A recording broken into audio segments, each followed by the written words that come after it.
ನಮಸ್ಕಾರ, ಎಫ್ಎಂ ನ್ಯೂಸ್ಗೆ ಸ್ವಾಗತ. ನಾನು ಭಾರ್ಗವಿ. ಇದೀಗ ಬಂದ ನ್ಯೂಸ್ ಅಪ್ಡೇಟ್. ಕೋಲ್ಹಾಪುರದ ಕಣೇರಿ ಮಠದ ಕಾಡಸಿದ್ದೇಶ್ವರ ಸ್ವಾಮೀಜಿಯವರು ಲಿಂಗಾಯತ ಮಠಾಧೀಶರ ಬಗ್ಗೆ ಅವಹೇಳನಕಾರಿಯಾಗಿ ಮಾತನಾಡಿರುವುದನ್ನು ಖಂಡಿಸಿ ಬಸವನ ಬಾಗೇವಾಡಿಯಲ್ಲಿ ಬಸವ ಪರ ಸಂಘಟನೆಗಳಿಂದ ಬೃಹತ್ ಪ್ರತಿಭಟನೆ ಹಾಗೂ ಕಣೇರಿ ಸ್ವಾಮೀಜಿ ಪ್ರತಿಕೃತಿ ದಹಿಸಿ ಆಕ್ರೋಶವನ್ನು ವ್ಯಕ್ತಪಡಿಸಿ ನಂತರ ಬಸವೇಶ್ವರ ವೃತ್ತದಲ್ಲಿ ಪ್ರತಿಭಟನೆಯನ್ನುದ್ದೇಶಿಸಿ ಬಸವನ ಬಾಗೇವಾಡಿ ವಿರಕ್ತ ಮಠದ ಸಿದ್ದಲಿಂಗ ಸ್ವಾಮೀಜಿ, ಮಸಬಿನಾಳದ ಸಿದ್ದರಾಮ ಸ್ವಾಮೀಜಿ, ರಾಷ್ಟ್ರೀಯ ಬಸವ ಸೈನ್ಯದ ಸಂಸ್ಥಾಪಕ ಅಧ್ಯಕ್ಷ ಶಂಕರಗೌಡ ಬಿರಾದಾರ್ ಸೇರಿದಂತೆ ಅನೇಕರು ಮಾತನಾಡಿದರು. ಕೂಡಲೇ ಬಸವ ಭಕ್ತರಿಗೆ ಕ್ಷಮೆ ಕೇಳಬೇಕು, ಇಲ್ಲದೆ ಹೋದರೆ ಮುಂಬರುವ ದಿನಗಳಲ್ಲಿ ಅವರ ವಿರುದ್ಧ ಉಗ್ರವಾದ ಹೋರಾಟವನ್ನು ಹಮ್ಮಿಕೊಳ್ಳಲಾಗುವುದು ಎಂದು ಈ ಸಂದರ್ಭದಲ್ಲಿ ಅವರ ಆಕ್ರೋಶವನ್ನ ವ್ಯಕ್ತಪಡಿಸಿದರು.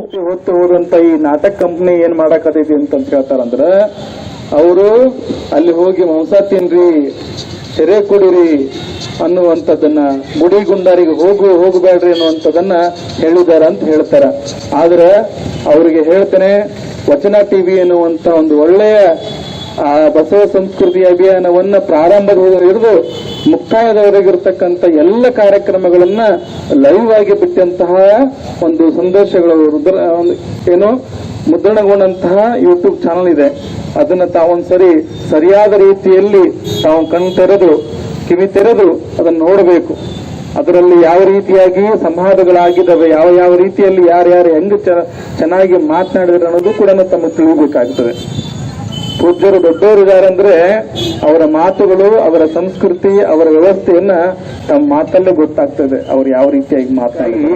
ಇವತ್ತು ಅದಲ್ಲದೇ ನಾವು ಮಾತನಾಡುವಂತ ವ್ಯವಸ್ಥೆಯಲ್ಲಿ ಹಲವಾರು ಪೂಜ್ಯರು ಈ ಬಸವಣ್ಣನ ವಚನ ಸಾಹಿತ್ಯವನ್ನು ಇಟ್ಟುಕೊಂಡು ಆ ಸಂಸ್ಕೃತಿಯ ಬಿತ್ತನೆ ಮಾಡುವ ಕಾರ್ಯದಲ್ಲಿ ಕೆಲವು ಮಠಾಧೀಶರು ಅಂತ ಹೇಳ್ತಾರೆ, 300ಕ್ಕೂ ಹೆಚ್ಚು ಮಠಾಧೀಶರು ಕೂಡ ಅದರಲ್ಲಿ ಭಾಗಿಯಾಗಿ ತಮ್ಮ ವ್ಯವಸ್ಥಿತವಾದಂತಹ ಮಠ ಮಾನ್ಯಗಳನ್ನೆಲ್ಲವನ್ನೂ ಕೂಡ ಬಿಟ್ಟು ಆ ಕಾರ್ಯಕ್ರಮಕ್ಕೆ ಯಶಸ್ವಿ ಮಾಡಿಕೊಡುವರಲ್ಲಿ ಹಗಲಿರುಳು ಕೂಡ ಶ್ರಮಿಸಿದ್ದಾರೆ. ನಮ್ಮ ಬಾಲಕಿಯ ಪರಮ ಪೂಜ್ಯರಾಗಿರಬಹುದು, ಭವ್ಯವಾದಂತಹ ಸಂಸ್ಕೃತಿಯನ್ನ ಇವತ್ತು ನಮ್ಮೆಲ್ಲರಿಗೂ ಕೂಡ ಬಹಳ ಉತ್ತಮವಾದಂತಹ ನಾಗರಿಕತೆಯನ್ನು ಕೊಟ್ಟಂತಹ ಈ ಹಿಂದೂ ಪರಂಪರೆಯಲ್ಲಿ ಹಲವಾರು ಧರ್ಮಗಳು, ಹಲವಾರು ಭಾಷೆಗಳು, ಹಲವಾರು ಸಂಸ್ಕೃತಿಗಳು ಇರುವಂತಹ ಈ ಭಾರತ ಎಲ್ಲದರಲ್ಲೂ ಕೂಡ ಏಕತೆಯನ್ನ ಕಂಡು ಏಕತೆಯಲ್ಲಿಯೇ ಮೆರೀತಕ್ಕಂತಹ ಭವ್ಯವಾದಂತಹ ಭಾರತ ದೇಶದಲ್ಲಿ ಅದರಲ್ಲೂ ಕೂಡ ಅತ್ಯಂತ ಸಂಸ್ಕೃತಿ ಮತ್ತು ಸಂಸ್ಕಾರವನ್ನು ಕೊಟ್ಟು ಈ ಜಗತ್ತಿಗೆ ಪರಿಚಯ ಮಾಡಿದಂಟು ಕೊಟ್ಟಂತಹ ವಿಶ್ವಗುರು ಬಸವಣ್ಣವರ ಹುಟ್ಟಿದ ನೆಲ ಬಸವನ ಬಾಗೇವಾಡಿ. ಅದು ಕರ್ನಾಟಕದ ಕೀರ್ತಿ ಮತ್ತು ಹೆಮ್ಮೆ ಮತ್ತು ಗೌರವದ ಸಂಗತಿ ಕುರಿತು ನಮ್ಮ ಘನ ಸರ್ಕಾರ ಕಳೆದ ವರ್ಷ ವಿಶ್ವಗುರು ಬಸವಣ್ಣ ಕರ್ನಾಟಕದ ಸಾಂಸ್ಥಿಕ ನಾಯಕನಂತ ಘೋಷಣೆ ಮಾಡಿದ ಹಿನ್ನೆಲೆಯಲ್ಲಿ ಎಲ್ಲ ಬಸವ ಭಕ್ತರಿಗೆ ಅತ್ಯಂತ ಸಂತೋಷ ಸಂಗತಿ. ಆದರೆ ಬಸವಣ್ಣನ ಒಪ್ಪುವಲ್ಲಂತಹ, ಬಸವಣ್ಣನ ಅನ್ವಯ ಅಲ್ಲದಂತವರೆಲ್ಲರೂ ಕೂಡ ಅದು ಅವರ ಹೊಟ್ಟೆಯಲ್ಲಿ ಒಂದು ಸ್ವಲ್ಪ ಉರಿ ಪ್ರಾರಂಭವಾದಂತ ಕ್ಷಣವಾಗಿತ್ತು. ಅದನ್ನು ಯಾವ ರೀತಿಯಾಗಿ ಬಸವಣ್ಣನ ಸಾಂಸ್ಥಿಕ ನಾಯಕರಂತ ಘೋಷಣೆ ಮಾಡಿದ ಹಿನ್ನೆಲೆಯಲ್ಲಿ ಪ್ರತಿಯೊಬ್ಬ ಒಂದು ರೀತಿ ಇದಕ್ಕೆ ಅಡ್ಡಿಪಡಿಸುವಂತಹ ವ್ಯವಸ್ಥೆಯನ್ನ ಬಹಳ ವ್ಯವಸ್ಥಿತಪೂರ್ವಕವಾಗಿ ಮಾಡ್ತಾ ಬಂದಿದ್ದಾರೆ. ಆದರೂ ಕೂಡ ನಮ್ಮ ಎಲ್ಲ ಲಿಂಗಾಯತ ಮಠಾಧೀಶರ ಒಕ್ಕೂಟದ ವತಿಯಿಂದ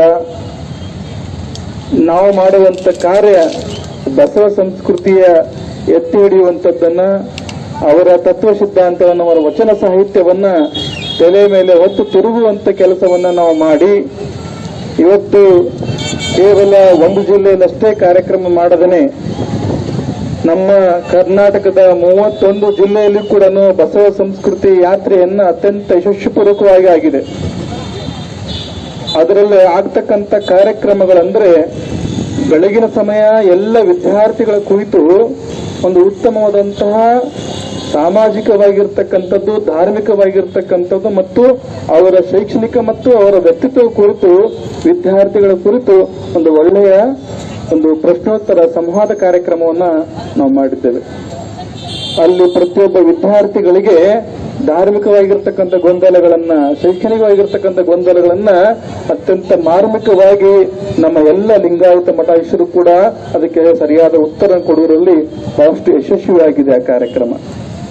ಅದು ತದನಂತರ ಒಂದು ಒಳ್ಳೆಯ ಭವ್ಯವಾದಂತಹ ಬಸವ ಸಂಸ್ಕೃತಿ ಎತ್ತಿ ಹಿಡಿಯುವಂತಹ ಎಲ್ಲ ಶರಣರ ಪ್ರತಿಮೆಗಳನ್ನ ಹೊತ್ತು ಹೋದಂತಹ ಒಂದು ರಥವನ್ನ ಆ ಜಿಲ್ಲೆಯಲ್ಲಿ ಪ್ರಮುಖ ಬೀದಿಗಳಲ್ಲಿ ಒಂದು ಒಳ್ಳೆಯ ಮೆರವಣಿಗೆ ಮಾಡುವುದರ ಮುಖಾಂತರ ಆ ಕಾರ್ಯಕ್ರಮವನ್ನು ಯಶಸ್ವಿಗೊಳಿಸಿ ಎಷ್ಟು ಆಕ್ರೋಶ, ಬಸವನ ತತ್ವ ಸಿದ್ಧಾಂತವನ್ನ ತೆಗೆದುಕೊಂಡು ಹೋಗುವಂತ ಎಲ್ಲ ಮಠಾಧಿಪತಿಗಳಿಗೆ, ಬಸವ ಭಕ್ತರ ಮೇಲೆ ಯಾಕೆ ನಿಮ್ಮ ಆಕ್ರೋಶ ವ್ಯಕ್ತಪಡಿಸ್ತಾ ಇದ್ದೀರಿ?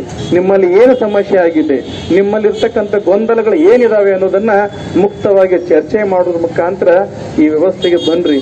ಎಲ್ಲೋ ಒಂದು ಕಡೆ ಕೂತ್ಕೊಂಡು ಏನೋ ನಿಮ್ಮ ಬಾಯಿಗೆ ಬಂದಾಗ ಮಾತನಾಡಿದ್ರೆ ಇವತ್ತು ಮಠಾಧೀಶರಿಗೆಲ್ಲ, ಬಸವ ಭಕ್ತರಿಗೆ ಪ್ರತಿಯೊಬ್ಬರಿಗೂ ಕೂಡ ನೋವನ್ನು ಉಂಟು ಮಾಡಿದೆ.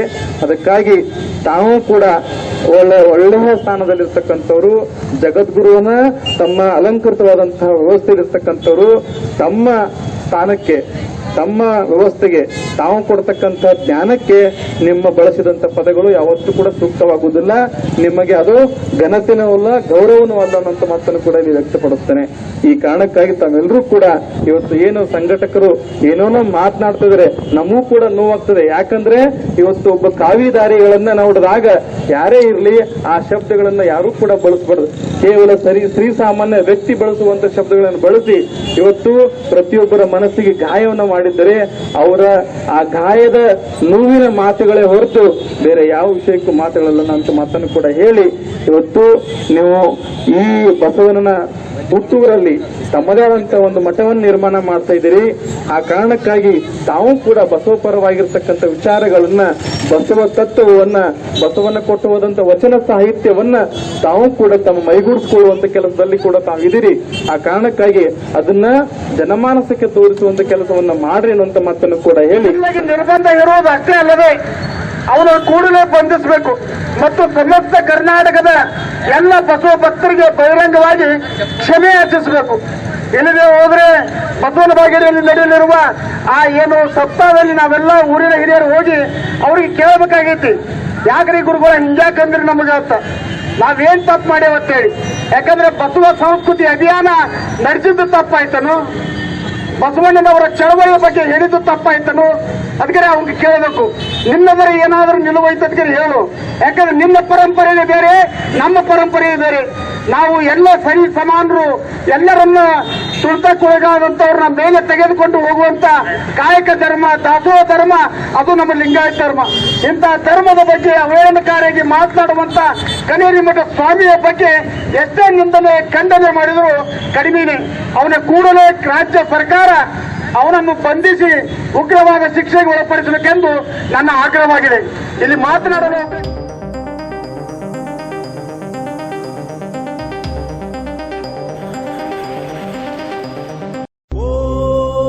ಓಂ ಶ್ರೀ ಸಿಗಂದೂರು ಚೌಡೇಶ್ವರಿ ಜ್ಯೋತಿಷ್ಯಾಲಯ, ಪಂಡಿತ್ ರಾಘವೇಂದ್ರ ಜೋಶಿ ಇವರಿಂದ ಫೋನಿನ ಮುಖಾಂತರ ಶಾಶ್ವತ ಪರಿಹಾರ. ಕೇರಳದ ಮಹಾಮಾಂತ್ರಿಕ ತಪೋಶಕ್ತಿಯಿಂದ ಅಷ್ಟಮಂಡಲ ಅಷ್ಟದಿಗ್ಬಂಧನ ಪೂಜಾ ವಿಧಿವಿಧಾನಗಳಿಂದ ಕೋಡಂಗಲ್ಲೂರ್ ಭಗವತಿ, ಮಾಡಂಗಲ್ ಭಗವತಿ, ರಕ್ತೇಶ್ವರಿ ದೈವಗಳ ಆರಾಧನೆಯಿಂದ ನಿಮ್ಮ ಸಮಸ್ಯೆಗಳಾದ ವಿದ್ಯೆ, ಉದ್ಯೋಗ, ವ್ಯಾಪಾರ, ವ್ಯವಹಾರ, ಜಾಗ ಜಮೀನು, ಹಣಕಾಸು, ಕಲ್ಯಾಣ ಭಾಗ್ಯ, ಕೋರ್ಟ್ ಕೇಸ್, ದಾಂಪತ್ಯ ಕಲಹ, ಸಂತಾನ ಸಮಸ್ಯೆ, ಆರೋಗ್ಯ ಸಮಸ್ಯೆ, ಪ್ರೀತಿ ಪ್ರೇಮದಲ್ಲಿ ನಂಬಿ ಮೋಸ, ವಿಚ್ಛೇದನ, ವಿದೇಶ ಪ್ರಯಾಣ, ರಾಜಕೀಯ, ಧನವಶ, ಶತ್ರುನಾಶ, ಕುಟುಂಬದ ಆಗು ಹೋಗುಗಳು, ವಾಮಾಚಾರ, ಮಾಟ ಮಂತ್ರದಂತಹ ಸಮಸ್ಯೆಗಳಿಗೆ ಕೇರಳದ ಕುಟ್ಟಿ ಚಾತನ್ ವಿಷ್ಣು ಮಾಯಾ ದೈವಗಳ ಮಹಾಪೂಜೆಗಳಾದ ದೈವ ಚಿದಂಬರ ಕಟ್ಟು ಮಹಾರುದ್ರ ಪೂಜಾ ಶಕ್ತಿಯಿಂದ 100% ಪರಿಹಾರ ಶತಸಿದ್ಧ.